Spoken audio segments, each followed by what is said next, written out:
परिवहन, राजस्थान में परिवहन के जो साधन हैं उनमें हम शुरुआत करते हैं सड़क परिवहन से। तो सबसे पहले देख लीजिए कि सड़क परिवहन की जो बात शुरुआत होती है, या यूँ कहें कि विश्व के अंदर मान लो सड़क परिवहन के बारे में किसने चर्चा की, किसने शुरुआत की इसकी, तो विश्व में यदि बात करेंगे तो कौन आएगा? विश्व में सड़क मार्ग का जो निर्माता है वो है मेकाडम। ठीक है, ये है सड़क निर्माता विश्व के अंदर जो सबसे पहले शुरुआत की। भारत की बात करें तो भारत के अंदर सबसे पहले सड़क के बारे में किसने सोचा भी? शासक है वो भी, उसके बारे में आपने जानते हैं। दिल्ली में थोड़े टाइम के लिए आया था, कौन था भी? शेर शाह सूरी। तो शेर शाह सूरी जो था जिसने सड़क निर्माण करवाई थी भी, कहाँ से लेकर के? कलकत्ता से लेकर के, कलकत्ता है ना, पहले कलकत्ता है, अभी कोलकाता कहते हैं। तो कलकत्ता से लेकर के काबुल तक लेकर के गया था सड़क को भी, काबुल तक सड़क को लेकर के गया, जिसे सूरी मार्ग नाम दिया गया, सूरी मार्ग। और जब यहाँ पर अंग्रेज आए तो ब्रिटिशों ने इसका जो नाम था, ब्रिटिश ने इसका नाम क्या रख दिया?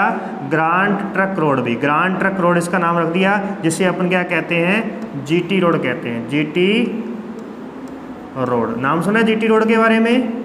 तो ये क्या है? ग्रांड ट्रक रोड है, ग्रांड ट्रक रोड, जो कि किसके द्वारा बनाई गई थी? शेर शाह सूरी के द्वारा बनाई गई थी, अपने कलकत्ता से सीधा लाहौर जाने के लिए, काबुल जाने के लिए।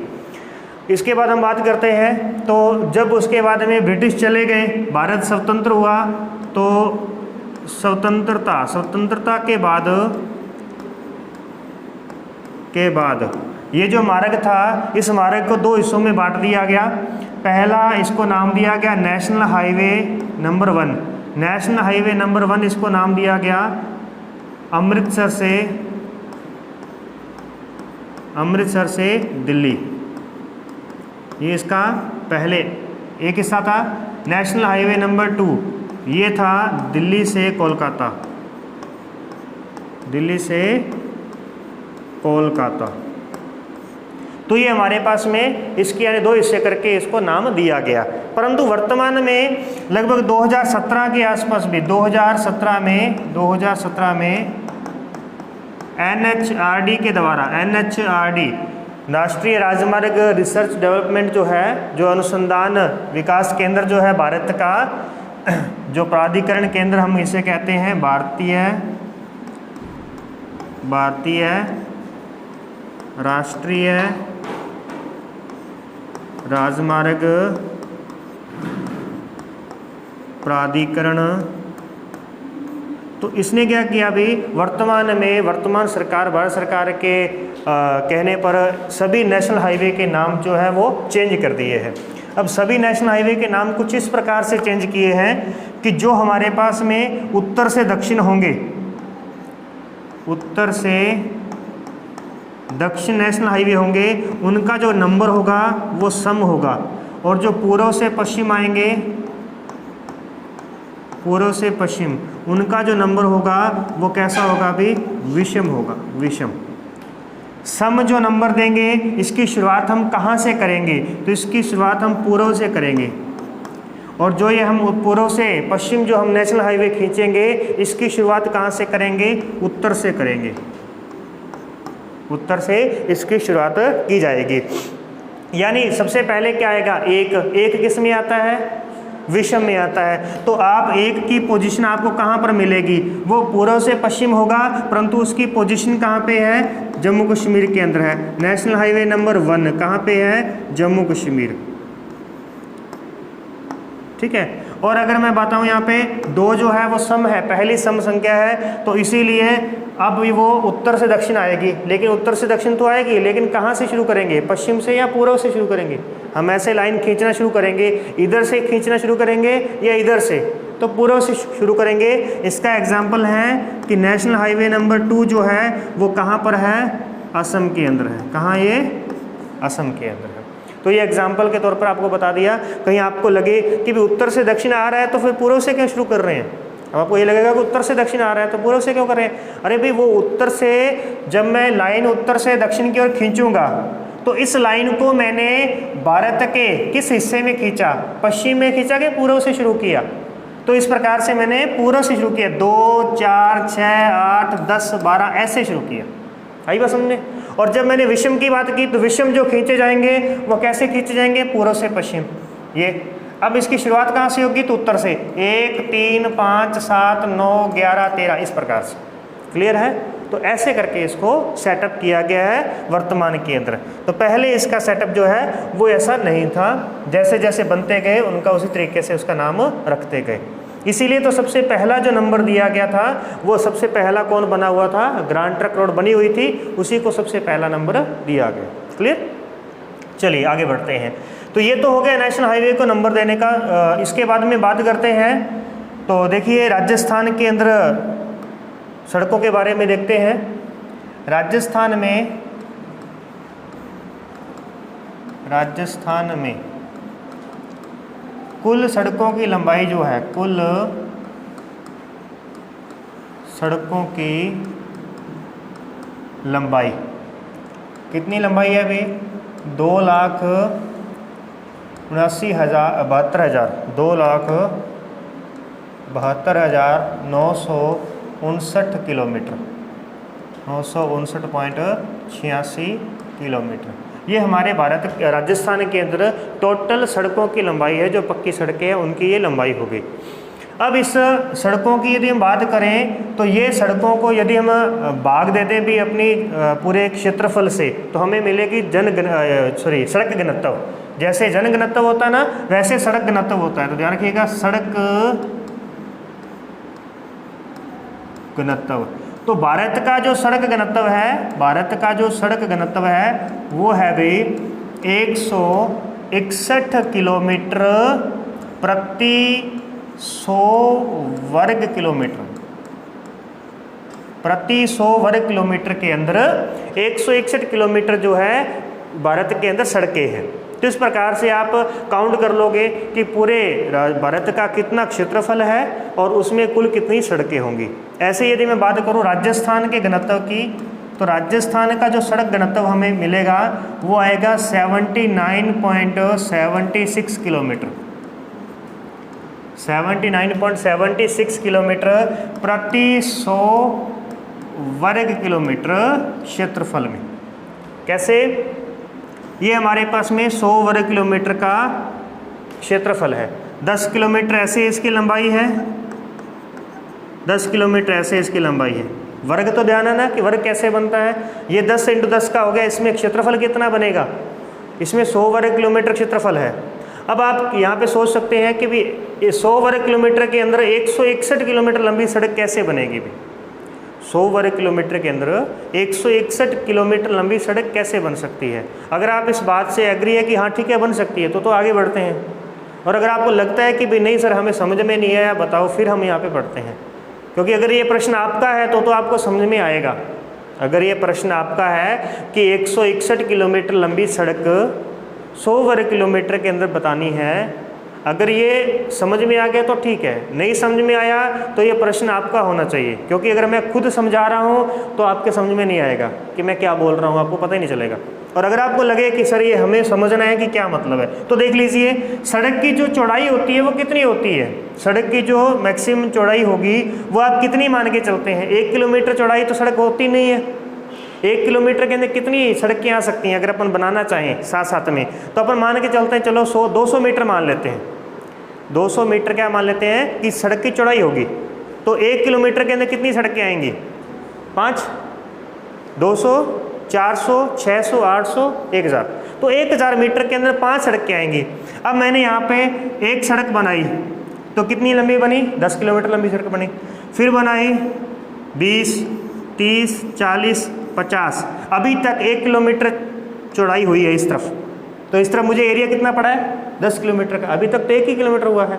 तो इस प्रकार से इसमें कुल देखा जाता है कि कुल कितनी सड़कों की लंबाई है। आज भारत के 1 वर्ग किलोमीटर एरिया में कितनी लंबी सड़कें हो सकती है। तो हो सकती को बहुत लंबी सड़कें बन जाएंगी। परंतु है कितनी, भारत में 161 किलोमीटर सड़क की लंबाई है। ऐसे ही राजस्थान के अंदर जो हमारा एक 100 वर्ग किलोमीटर का एरिया है उसमें 79 किलोमीटर यानी 80 किलोमीटर लंबी सड़क राजस्थान के अंदर प्रति 100 वर्ग किलोमीटर के अंदर आती है।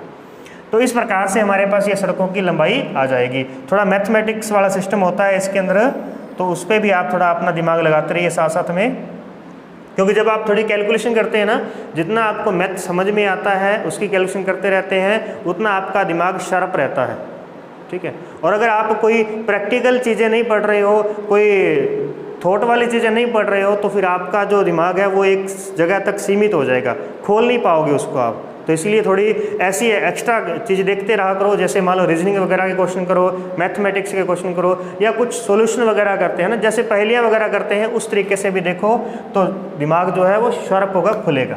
वापस आते हैं। अब इसी प्रकार से सर्वाधिक सड़क घनत्व वाला जो जिला है वो कौन सा है? सर्वाधिक सड़क घनत्व, सड़क घनत्व वाला जो जिला है वो हमारे पास में राजसमंद है भी, राजसमंद। और कम सड़क घनत्व वाला जो जिला है वो मिलेगा जैसलमेर, वो है जैसलमेर है। इसके बाद में आगे बढ़ते हैं तो सर्वाधिक सड़कों से जुड़े हुए गांवों वाला जिला, गांवों वाला जिला, ऐसा जिला जिसके ज़्यादातर गांव जो है वो सड़क से जुड़े हों, वो कौन सा है? तो वह कौन सा जिला है? श्रीगंगानगर है, ठीक है। और सबसे कम सड़कों से जुड़ा हुआ, सबसे कम सड़कों से जुड़े हुए गांवों वाला जो जिला है वो कौन सा है भी? सिरोही। क्योंकि सिरोही में पहाड़ियां हैं, प्रत्येक जिले तक, प्रत्येक गांव तक सड़क नहीं ले जाई जा सकती, इसीलिए ये सबसे कम सड़कों से जुड़े हुए गांव वाला जिला कहलाएगा, और ये सबसे अधिक सड़कों से जुड़े हुए गांव वाला जिला कहलाएगा। इसी प्रकार से जैसे मैं यहाँ पे बात करूँ कि सर्वाधिक पंचायत मुख्यालय वाला जिला, क्वेश्चन सेम ही है। सर्वाधिक सड़कों से जुड़े पंचायत मुख्यालय किस जिले में है? जिसके सभी पंचायत मुख्यालय सड़कों से जुड़े हों। जैसे अपना आहोर ब्लॉक है, या आहोर पंचायत मुख्यालय है, ये सड़क से जुड़ा हुआ होना चाहिए, इसमें से सड़क गुजरनी चाहिए, तो हाँ गुजर रही है। इसी प्रकार से इस अपने जालोर के अगर मान लो सभी पंचायतों में से सड़क गुजर रही है, तो अपने यहाँ पे पंचायतें कितनी है अभी? अपनी कितनी पंचायतें होगी यहाँ पे? कोई 10 हो सकती हैं ज़्यादा ज़्यादा। जैसे 7-8 ब्लॉक हैं, तो ब्लॉक के अंदर कई बार एक ब्लॉक में 2 हो सकती हैं, या 3 हो सकती हैं, या एक ही होती है कई बार। तो यहाँ पर सर्वाधिक जुड़ी हुई हैं, तो ऐसे कौन सा जिला रहेगा? तो उदयपुर का नंबर रहेगा। उदयपुर जो है वह सर्वाधिक सड़कों से जुड़े हुए पंचायत मुख्यालय वाला जिला है। ऐसे ही सबसे कम सड़कों से जुड़े हुए पंचायत मुख्यालय वाला जो जिला है, पंचायत मुख्यालय वाला जो जिला है वो जैसलमेर है, जैसलमेर। अब भले इसके सभी पंचायत मुख्यालय सड़क से जुड़े हो, फिर भी ये कम रहेगा। क्यों? क्योंकि इसमें पंचायतें ही 3 है। इसमें पंचायतें कितनी? 3। तो सबसे कम पंचायतें किसकी जुड़ी हैं? जैसलमेर की। तीनों ही जुड़ी हैं भले सड़कों से, फिर भी वो कम में ही रहने वाला है, ठीक है। लेकिन ये क्या है? सबसे अधिक पंचायतें होने की वजह से और सभी की सभी सड़कों से जुड़ी होने की वजह से ये सर्वाधिक सड़कों से जुड़ी पंचायत मुख्यालय वाला जिला कहलाता है। और इसके बाद अपना प्रश्न बनता नहीं है कि जिला मुख्यालय सड़क से जुड़ा हो, तो ऐसा कोई जिला है नहीं जो सड़क से ना जुड़ा हो, तो सभी जिलों में सड़क जाती है। चलिए, ये तो होगी अपने सड़कों के बारे में बात होगी। अब बात करते हैं कि राजस्थान में सबसे लंबी सड़कों वाला जिला कौन सा है? सबसे लंबी सड़कें, तो सबसे लंबी सड़कें आपको कहाँ मिलेंगी? तो बाड़मेर में। सबसे लंबी सड़कें बाड़मेर में मिलेंगी। कोई ज़्यादा मोड़ नहीं है इस सड़क के अंदर, बहुत लंबी लंबी दूर दूर तक अपन सड़कों पे चलते जाएंगे, सीधे चलते जाएंगे, तो सबसे लंबी सड़कें हमें बाड़मेर में मिलेंगी। लेकिन सबसे छोटी सड़कें हमें कहाँ मिलेंगी? सबसे छोटी जहाँ हमें हर मोड़ पे, हर थोड़ी दूरी पे जाकर के टर्न लेना पड़े, तो सबसे छोटी सड़कें जो मिलेंगी डूंगरपुर में। कहाँ मिलेंगी? डूंगरपुर में मिलती है। क्लियर? इस प्रकार से यहाँ छोटी सड़कें हैं, कहने का थोड़ी दूर गए फिर मोड़ आ गया, फिर मोड़ आ गया, इस प्रकार से टर्न हो गया, तो ये छोटी सड़कें होंगी और ये कौन सी होंगी? लंबी सड़कें होंगी। ओके, ये बात हो गई।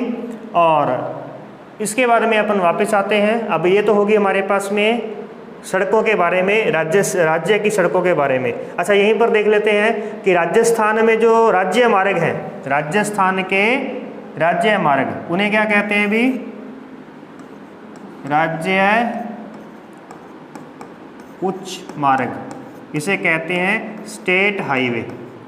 जैसे होता है ना नेशनल हाईवे, वैसे स्टेट हाईवे होते हैं प्रत्येक राज्य के अंदर।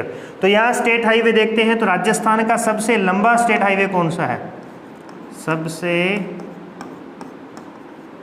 लंबा स्टेट हाईवे जो है SH ये बनेगा हमारे पास में कौन सा? 94 स्टेट हाईवे 94 जो है, इसकी जो लंबाई है वो 417 किलोमीटर है। 417 किलोमीटर है। इसके बाद हम बात करते हैं तो दूसरे नंबर पर जो था स्टेट हाईवे जो था वो था भी 3, जो कि 403 किलोमीटर था, दूसरे नंबर वाला था। अब बात करते हैं सबसे कम, सबसे छोटा स्टेट हाईवे, सबसे छोटा। तो सबसे जो छोटा स्टेट हाईवे है ये है SH 34 और इसकी लंबाई कितनी है? 3 किलोमीटर। राजस्थान का सबसे छोटा स्टेट हाईवे जो है वो 34B, साथ में इसके B और लिख लेना। 34A होता है, 34B, इस प्रकार से आगे AB भी दिया होता है किसी को और कुछ सीधे दिए होते हैं। तो इस प्रकार से ये था हमारे पास में, ये स्टेट हाईवे हो गए राजस्थान के। अभी बात करते हैं कि राजस्थान में नेशनल हाईवे कितने हैं। अच्छा, स्टेट हाईवे कितने हैं राजस्थान के अंदर? तो कुल स्टेट हाईवे जो है वो है 171। राजस्थान में कुल 171 स्टेट हाईवे बनाए गए हैं। ये जो हमारे यहाँ से गुजर रहा है आहोर में, ये कौन सा है अभी?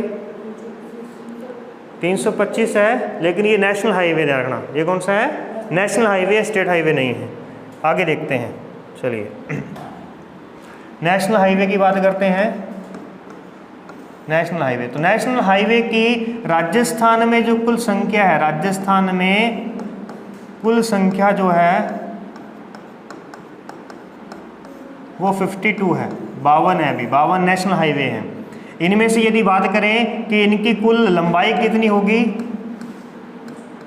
लंबाई, तो इनकी कुल लंबाई जो है वो 10,618.12 किलोमीटर है। अब ये आंकड़ा चेंज है, ध्यान रखना भी।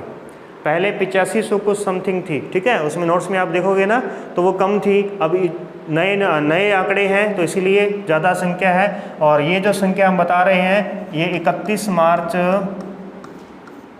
2021 तक के आंकड़े हैं, और वो जो आंकड़े हैं वो 31 मार्च 2017 के आंकड़े हैं जो अपने नोट्स के अंदर है। काफ़ी समय का डिस्टेंस है, इसीलिए वो सारे चेंज हो चुके हैं। और नेशनल हाईवे के तो नाम लगभग सभी के चेंज कर दिए, क्योंकि पहले जो हम नेशनल हाईवे पढ़ा करते थे तो उसके सभी के नाम जो है वो चेंज है। आगे देखिए, इसके बारे में बात करते हैं। तो राजस्थान में सबसे जो लंबा नेशनल हाईवे है, राजस्थान में गुजरने वाला, राजस्थान से गुजरने वाला सबसे लंबा नेशनल हाईवे कौन सा है? तो सबसे लंबा नेशनल हाईवे जो है हमारे पास में वो है भी 52 सबसे लंबा नेशनल हाईवे है 52। इसकी जो लंबाई है ये मिलेगी हमें 866, वो तो ज़िले के अंदर है ना। एक मिनट, इसकी लंबाई 52, एक मिनट, इसकी लंबाई जैसे याद आती है मैं बताता हूँ आपको।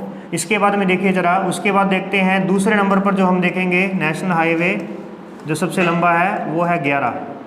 नेशनल हाईवे जो सबसे लंबा है वो 11 है। सबसे छोटा नेशनल हाईवे, छोटा नेशनल हाईवे तो वो है NH 148B, national highway 148B, ये दूसरे नंबर का है, दोनों एक जैसे ही है। 919 जो है ये भी 5 किलोमीटर लंबा है और ये भी 5 किलोमीटर लंबा है। एक अलवर में है, अलवर में, और एक हमारे पास ये जयपुर के अंदर है। अब ये ऐसा नहीं कि ये स्टेट नेशनल हाईवे जो है वो अपने यहाँ पे 5 किलोमीटर का ही क्यों बना करके छोड़ दिया, नहीं, ये अपने यहाँ पे 5 किलोमीटर है, उसके बाद ये हरियाणा में चला जाता है, तो हरियाणा में इसकी लंबाई होगी, परंतु राजस्थान में इसकी लंबाई कितनी है, 5-5 किलोमीटर है। इसीलिए हम ये कहते हैं कि राजस्थान से गुजरने वाला सबसे छोटा नेशनल हाईवे कौन सा रह जाएगा, 148B, और 919 जो है ये हमारे पास गुजरेगा। आगे देखिए, ये हो गया। इसके बाद हम बात करते हैं कि सर्वाधिक जिलों से गुजरने वाला, सर्वाधिक जिलों से गुजरने वाला नेशनल हाईवे। तो सर्वाधिक जिलों से गुजरने वाला जो नेशनल हाईवे है वो है 52, 8 जिलों से गुजरता है ये नेशनल हाईवे 15, ये 7 जिलों से गुजरता है। नेशनल हाईवे 148, ये 7 जिलों से गुजरता है। ये 148B था और ये 148N है, ठीक है। इस प्रकार से ये सर्वाधिक जिलों से गुजरता है। और इसके बाद हम बात करें तो सबसे कम वाली तो कोई बात है नहीं, कम जिलों से गुजरने वाला। इसके बाद देखना कि राष्ट्रीय राजमार्गों की सर्वाधिक लंबाई, राष्ट्रीय राजमार्गों की सर्वाधिक लंबाई वाला जिला, सर्वाधिक लंबाई वाला जो जिला है ये हमें मिलेगा बीकानेर।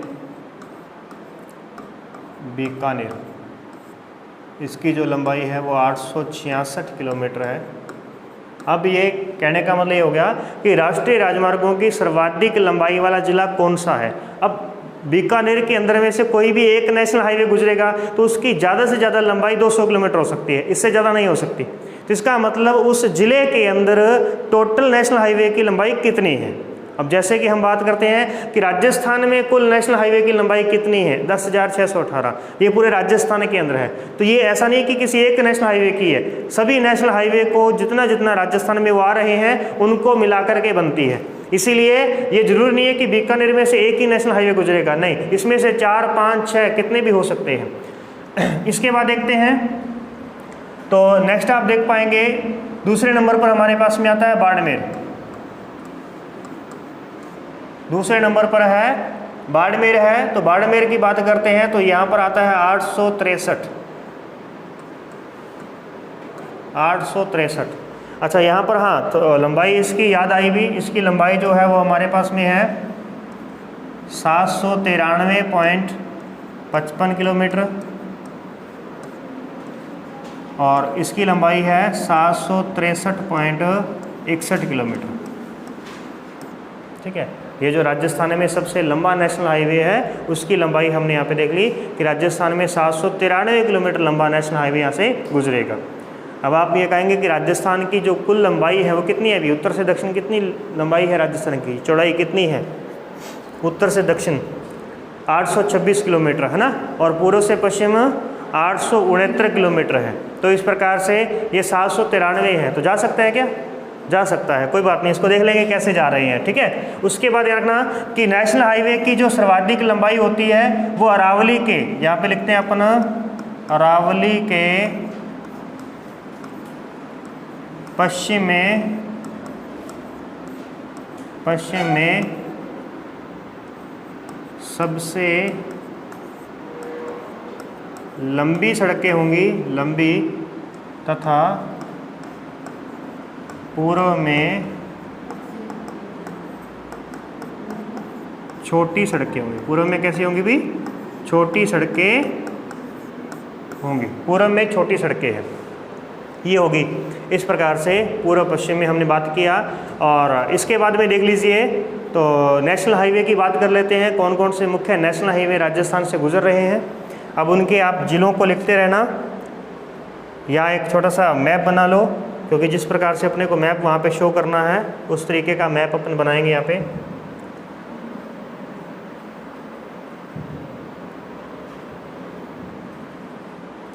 तो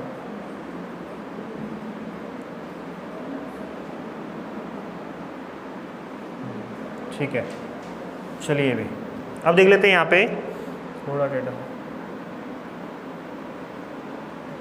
रहेगा।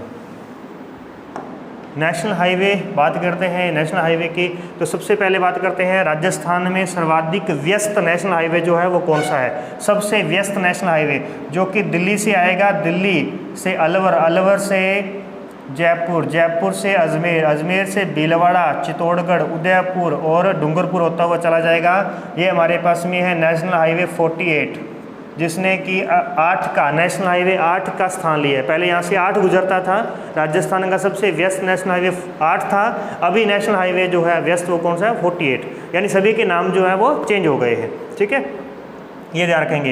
ये राजस्थान का सबसे व्यस्त हो गया। इसके बाद बात करते हैं तो नेशनल हाईवे 15 की हमने बात की थी, तो देखना जरा, गंगानगर, हनुमानगढ़, बीकानेर, जोधपुर, जैसलमेर, बाड़मेर, जालोर। तो ये नेशनल हाईवे है 15, कितने जिलों से गुजर रहा है, श्रीगंगानगर 1, हनुमानगढ़ 2, बीकानेर 3, जोधपुर 4, जैसलमेर 5, बाड़मेर 6 और जालोर 7। ये 7 हो गया। और हम जो बात कर रहे थे वो 52 की बात कर रहे थे, जो 8 जिलों में से गुजरता है। 52 जो है वो 8 जिलों में से गुजरता है। तो 8 जिलों में से देखिए कहाँ से है, यहाँ से शुरू होता है, हरियाणा से आता है, चूरू से होते हुए चूरू, सीकर, जयपुर, जयपुर के बाद में टोंक, भीलवाड़ा, उसके बाद में बूंदी, कोटा, झालावाड़, इस प्रकार से जाएगा। और ये हमारे पास में कहलाएगा कौन सा भी, 52। ये कौन सा हो गया, 52 हो गया अभी। ये नेशनल हाईवे 52 है, इस प्रकार से। अब आगे देखते हैं, और इस नया एक हाईवे कौन सा है, तो दूसरा हमने एक बात की थी, मध्य प्रदेश से आएगा कोटा, कोटा से चलेंगे बूंदी, टोंक, सवाई माधोपुर, दौसा, भरतपुर और अलवर। 148N कितने जिलों से गुजर रहा है, 148N। तो कोटा 1, बूंदी 2, टोंक 3, सवाई माधोपुर 4, दौसा 5, भरतपुर 6 और अलवर 7। तो इस प्रकार से ये 7 जिलों से गुजर रहा है। तो 8 जिलों से गुजरने वाला कौन सा था, 52, 8 जिलों से। उसके बाद में NH 15, ये भी कितने, ये 7 जिलों से था। नेशनल हाईवे 11, ये 7 जिलों से था। 148N, ये कितने जिलों से है, 7 जिलों से गुजर रहा है। ठीक है, और नहीं 11 तो नहीं लिखा था ना आपने, 11 नहीं लिखा था। 11 जो आएगा ना वो 6 जिलों से आया था। 11 हमने क्यों लिखा था, 11 और 52 ये तो हमने लिखे थे सबसे लंबे नेशनल हाईवे थे ये। और इन तीनों के बारे में जो हमने लिखा था 52, 15 और 148, ये जो हमने तीनों लिखे थे, ये लिखे थे सर्वाधिक जिलों से गुजरने वाले, उसके अंदर हमने इसको लिखा था। तो वो हमने देख ली यहाँ पे। आप देख सकते हैं 52 की बात करें तो चूरू 1, सीकर 2, जयपुर 3, टोंक 4, भीलवाड़ा 5, बूंदी 6, कोटा 7 और झालावाड़ 8। तो ये 8 जिलों से हो गया है। ओके, इसके बाद में देखिए ज़रा, एक हमारे पास में है 58। तो 58 शुरू होगा चूरू से, चूरू के बाद में नागौर, नागौर के बाद में अजमेर, अजमेर के बाद में राजसमंद, राजसमंद के बाद में जाएंगे उदयपुर, राजसमंद के बाद में उदयपुर। ये आ गया हमारे पास में 58 भी, यहाँ पे कौन सा हो गया 58। ओके, इसके बाद में देखिए ज़रा, नेक्स्ट हम देखते हैं 11 रह गया, अभी 11 रह गया। जिन जिन के बारे में अपनों ने बात की थी उनकी देखते हैं। नेशनल हाईवे नंबर 11 झुंझुनू की सीमा से शुरू करेंगे, झुंझुनू से शुरू करते हैं और यहाँ से जाएंगे झुंझुनू, सीकर, चूरू, बीकानेर, जोधपुर और जैसलमेर जिला मुख्यालय तक जाएगा ये, जैसलमेर जिला मुख्यालय तक। ये हो गया हमारे पास में कौन सा 11। तो ये देखिए ये पूर्व से पश्चिम हो गया, ये विषम संख्या में हो गया ना, उत्तर से दक्षिण वाला कैसा हो गया, ये हमारे पास में सम संख्या में हो गया है। एक और देख लीजिए, जो भारत का उत्तर दक्षिण कॉरिडोर है, भारत का जो उत्तर दक्षिण कॉरिडोर है, उत्तर दक्षिण गलियारा, पहले ये अलग अलग नेशनल हाईवे से मिलकर के बनता था और यह उत्तर दक्षिण गलियारा विकसित किया गया है। अब इसको जो नाम दिया गया है वो है नेशनल हाईवे 44 और यही नेशनल हाईवे भारत का सबसे लंबा नेशनल हाईवे है, 4000 किलोमीटर इसकी लंबाई है। उत्तर दक्षिण कॉरिडोर जो है ये उत्तर में श्रीनगर से लेकर के कहाँ तक जाएगा, अभी कन्याकुमारी तक जाएगा, कन्याकुमारी। अब किसी को भी रास्ते में कुछ भी मतलब इधर उधर निकलने की ज़रूरत नहीं है। अगर किसी को कन्याकुमारी से डायरेक्ट श्रीनगर जाना है या श्रीनगर से कन्याकुमारी, तो वो 44 को पकड़ेगा और उसकी बीच वाली लाइन में फुल स्पीड पे चलेगा। अंदर वाली जो लाइन होती है बिल्कुल अंदर वाली, वो ज़्यादा स्पीड वाली होती है, लंबी दूरी तय करने वालों की होती है वो लाइन, ठीक है, ये ध्यान रखना, ये ट्रैफिक रूल होता है। वहाँ आप 120 किलोमीटर की रफ्तार से चल सकते हैं, परंतु वैसे लिमिट जो होती है वो 80-100 के आसपास बताई जाती है। तो वो किसके लिए होती है, उसके बाद में दूसरी पट्टी होगी वो 100 पे चलेगा, तीसरी पट्टी होगी 80 पे और चौथी पट्टी होगी तो वो 60 पे चलेगा, ठीक है। और चौथी पट्टी पे वही चलेगा जिसको टर्न लेना होता है, जिसको रोड छोड़नी होती है। जिसको रोड नहीं छोड़नी होती वो बिल्कुल बीच में चलते हैं, ठीक है। इस प्रकार से चलिए आगे वापस आते हैं। तो इस प्रकार से भारत क्या कर रहा है, अभी भारत ने अपने ज़्यादातर नेशनल हाईवे को 4 से 6 लाइन में कन्वर्ट कर दिया है, 4 से 6 लाइन। अब ध्यान रखना, 4 लाइन का मतलब ये नहीं होता कि 2 इधर और 2 इधर, नहीं, 4 इधर और 4 इधर, वो 4 लाइन होती है। 6 लाइन का मतलब 6 इधर और 6 इधर, वो 6 लाइन होती है। अपने यहाँ पे जो चलती है ये सिंगल लाइन है, 1 लाइन है, एक जाने का एक आने का, ये सिंगल है, डबल भी नहीं है। चलिए अब इसके बाद में देखते हैं, ये हो गया। क्या ये उत्तर दक्षिण गलियारा राजस्थान से होकर के कहीं से गुजरता है, तो हाँ गुजरता है, ध्यान रखिएगा। 44 ये धौलपुर से होकर के गुजरता है, धौलपुर में इसकी 27 किलोमीटर लंबाई है बस, 44 नेशनल हाईवे। तो एक तो ये बात ध्यान रखनी है। और एक है हमारे पास में पूर्व पश्चिम कॉरिडोर भी, पूर्व पश्चिम कॉरिडोर, पूर्व पश्चिम गलियारा।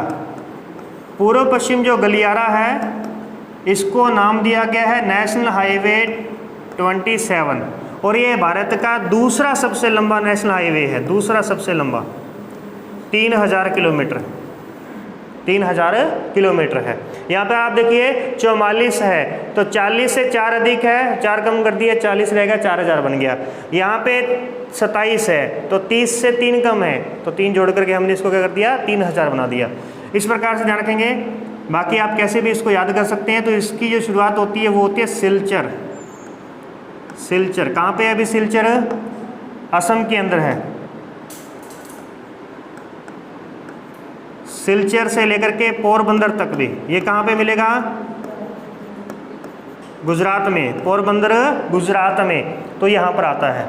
तो ये दोनों कहीं ना कहीं क्रॉस करते होंगे आपस में, एक ऐसे गुजरता है, एक ऐसे गुजरता है। तो जहाँ पर दोनों क्रॉस करते हैं वो स्थान है झांसी।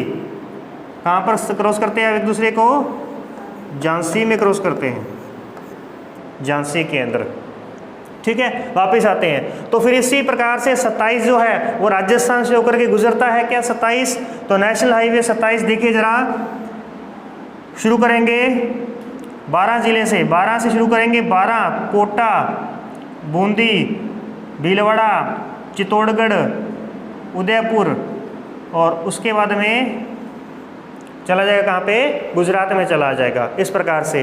और ये जो हमारे पास में 27 है जो पूर्व पश्चिम गलियारा है, ये अपने हैंगिंग ब्रिज के ऊपर से गुजरता है, जो यहाँ पे बनाया गया ना, जो झूलता पुल बना हुआ है चंबल नदी पर, तो ये उसके ऊपर से गुजरने वाला है नेशनल हाईवे, तो वहाँ पे ध्यान रखना अपने को। तो ये कौन सा हो गया 27, ये कौन सा हो गया 44 हो गया। क्लियर है, इस प्रकार से हो गया। तो ये देखो 27 जो है पूर्व से पश्चिम जा रहा है, तो ये विषम संख्या के अंदर आ गया।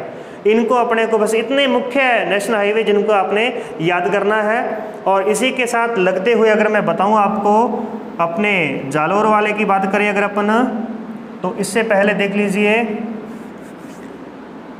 जोधपुर से ये जो नेशनल हाईवे 15 आ रहा है ना, जोधपुर से होता हुआ, तो जोधपुर के बाद में हम इसकी जो शुरू लेके चलते हैं इसको, ये आता है रोहट, रोहट से होता हुआ ये साडेराव, साडेराव से होता हुआ ये आगे चला जाता है आबू रोड सिरोही। ठीक है, इस प्रकार से ये अपने इधर से जगह गुजरता है ना, जो साडेराव से गुजरता है वो हो गया। ये कौन सा है 68 है, ये 68 है जो जोधपुर से आएगा, पाली, पाली से सिरोही जाएगा। अब एक तो अपने पास में आता है ये रोहट से सीधी बादाजून वाली रोड आती है, ये इधर से आती है। एक होगी अपने यहाँ से साडेराव से, साडेराव से सीधी जालोर जाती है, जो जालोर के बाद में बालोतरा जाती है। तो ये कौन सी है 3 और 2 कितने होते हैं 5। ठीक है, ये हो गया 325, नेशनल हाईवे 325, ये ध्यान रखिएगा। इस पर हम यहाँ पर बैठे हुए अभी इसकी चर्चा कर रहे हैं। ठीक है, ओके। तो ये हो गया हमारे पास में मुख्य नेशनल हाईवे हैं जिनके बारे में आपने याद रखना है। कोई भी डाउट होगा तो मेरे को बता देना, भी कुछ पूछना हो पूछ सकते हैं। और इस प्रकार से अपन आगे बढ़ चलेंगे। थोड़ा सा पॉइंट इसका और देख लेते हैं अपन।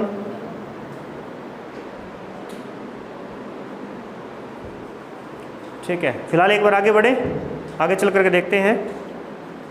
अब देख लीजिए, हालांकि जो चीज़ें अपने को पहले देखनी थी वो लास्ट में देख रहे हैं। तो देखते हैं अभी राजस्थान के अंदर सबसे पहले जो है वो बस कब चलाई गई। ठीक है, तो 1952 के अंदर, 1952 में टोंक के अंदर, टोंक में सबसे पहले राजकीय बस सेवा प्रारंभ की गई। राजकीय बस सेवा शुरुआत की गई 1952 के अंदर। 1 अक्टूबर 1964 को RSRTC की स्थापना की गई थी। आपने देखा होगा रोडवेज बसों के आगे लिखा होता है RSRTC। ये क्या है हमारे पास में, राजस्थान राज्य सड़क परिवहन निगम हो गया। अभी राजस्थान राज्य पथ परिवहन निगम इसकी फुल फॉर्म है, ध्यान रखना। उसके बाद हम आगे बढ़ते हैं तो 1979 के अंदर, 1979 के अंदर रिड कोर की स्थापना की गई। रिड कोर, ये रिड कोर क्या है, तो यह है राजस्थान के अंदर जो स्टेट हाईवे हैं उनकी मरम्मत करने के लिए एक निगम है। जैसे भारत के अंदर NHRD है, नेशनल हाईवे प्राधिकरण जो है भारत का, वो नेशनल हाईवे के रख रखाव करता है। ऐसे राजस्थान में रिड कोर है। रिड कोर में क्या आएगा अभी, Rajasthan road infrastructure development corporation of Rajasthan, company of Rajasthan, ये इसकी फुल फॉर्म बन जाएगी यहाँ पे। चलिए इसके बाद में बात करते हैं। तो RSRTC की स्थापना तो 1964 में हुई थी, लेकिन ध्यान रखना यहाँ पे बात करते हैं 12 दिसंबर 2012। 12 दिसंबर 2012 को राजस्थान ग्रामीण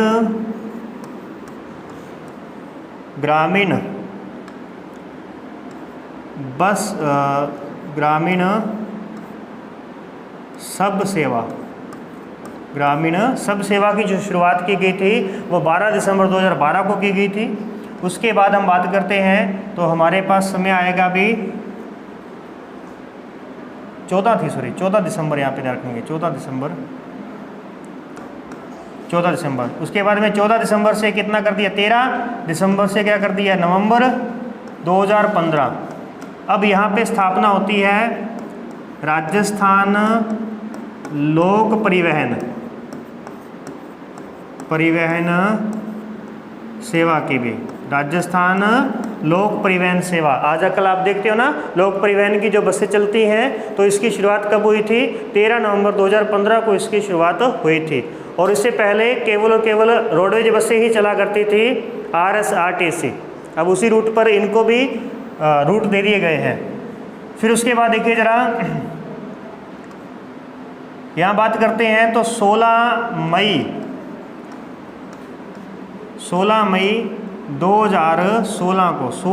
2016 को क्या किया गया? महिलाओं की सुरक्षित यात्रा के लिए, महिलाओं की सुरक्षित यात्रा सुविधा के लिए, सुरक्षित यात्रा सुविधा के लिए निर्भया बस सेवा शुरू की गई। निर्भया बस सेवा शुरू की गई। निर्भया बस सेवा शुरू की गई, जिसके अंदर क्या था? कुछ आधुनिक सिस्टम बनाया गया। उसके अंदर एक बटन लगाया गया ताकि अगर महिला को कोई किसी प्रकार की परेशानी आती है तो वो बटन दबाए, उसकी डायरेक्ट सूचना जो है वो सरकार को या किसी नज़दीकी कार्यालय को मिल जाए। ठीक है, जो उसकी सुरक्षा के लिए बनाया गया था। ठीक है, ये हो गया हमारे पास में। इसके बाद में देख लेंगे आप कि राजस्थान में जो ध्यान रखता है किसका भी, रोड का, वो तो एक तो हमारे पास में है रेड कोर। तो रेड कोर तो ध्यान रखेगा किसका? स्टेट हाईवे के बारे में। स्टेट हाईवे का जो है रख रखाव करने का कार्य करेगा। इसी के साथ जो हमारी सीमाओं पर जो बाहरी सीमाओं पर जो सड़कें हैं, सीमा सड़कों की देख रेख जो है वो किसका काम है भी? वो है सीमा सड़क संगठन का। सड़क संगठन का कार्य है। इसे BRO कहते हैं, बॉर्डर रोड ऑर्गेनाइजेशन है। इसकी स्थापना 1960 में हुई थी। वर्तमान में इसकी चेतक परियोजना जो है वो कार्य, चेतक परियोजना के अंतर्गत ये है मरम्मत करने का कार्य कर रहा है। BRO सीमा सड़क संगठन है, जो सीमाओं पर जो हमारी सड़कें हैं उनको सुधारने का कार्य करता है। और एक ध्यान रखेंगे, भारतमाला परियोजना। भारतमाला परियोजना, एक भारतमाला परियोजना है और एक समुद्र मार्ग परियोजना है भी। समुद्र मार्ग परियोजना है, एक भारतमाला परियोजना है। मतलब भारत के ऊपर माला डालने का कार्य किया जा रहा है। माला डालने का मतलब है कि भारत की जो बाहरी जो नगर हैं जो कि बॉर्डर से जुड़े हुए हैं, उन सब नगरों को आपस में जोड़ने का काम किया जा रहा है, ताकि वहाँ पर अगर आगामी समय में अगर कोई सेना को चाहिए होगा, यहाँ पे जाने के लिए मार्ग चाहिए होगा, तो वो जो सड़क बनी है वो उसके लिए खाली कर दी जाएगी सेना के लिए, ताकि वो अपने जल्दी से जल्दी टैंक और अपनी गाड़ियाँ ले जा करके, मतलब युद्ध की स्थिति बनती है तो उसके लिए उसको बनाया गया है। इसी के साथ उसको पर्यटन के साथ भी जोड़ा गया है और धार्मिक स्थलों को भी महत्व मिलेगा, क्योंकि जितनी बड़ी सड़क होगी उतना ही उस क्षेत्र को अधिक विकसित विकास मिलेगा। अभी अपने यहाँ पे नेशनल हाईवे बन गया है और अगर यहाँ से पूरी यातायात की सुविधा अपने यानी ज़्यादा मार्केट मिलेगा इस एरिए को, तो फिर उतना ही ज़्यादा क्या हो जाएगा, इस एरिए की जो है उन्नति होगी। तो इस प्रकार से होता है। और अगर यहाँ पे टूटी फूटी सड़कें होगी तो कोई आना ही नहीं चाहेगा, सीधी सी बात है। वो भले उसको लंबा रास्ता पड़े लेकिन वो उधर से चला जाएगा। तो यही होता है कारण कि अगर अपने यहाँ पे ज़्यादा व्यवस्था होगी तो कोई भी अपने गली से होकर गुजरना पसंद करेगा। और अगर आप कचरा रखोगे गली के अंदर, कीचड़ रखोगे तो कोई नहीं जाता। आप तो गांव में भी नहीं जाते इस तरीके से। तो इसीलिए अपने को अगर अपनी गली का विकास करना है तो उसको पहले संभालना होगा। घर का विकास करना है तो घर को साफ़ सुथरा रखना होगा, ताकि ज़्यादा से ज़्यादा लोग देखने के लिए आएँ कि आपने कैसे सफाई की है, ताकि उनको भी दीपावली पे सफाई करने का समय मिल जाए कि कैसे सफाई करते हैं, है ना। ठीक है अभी ओके। तो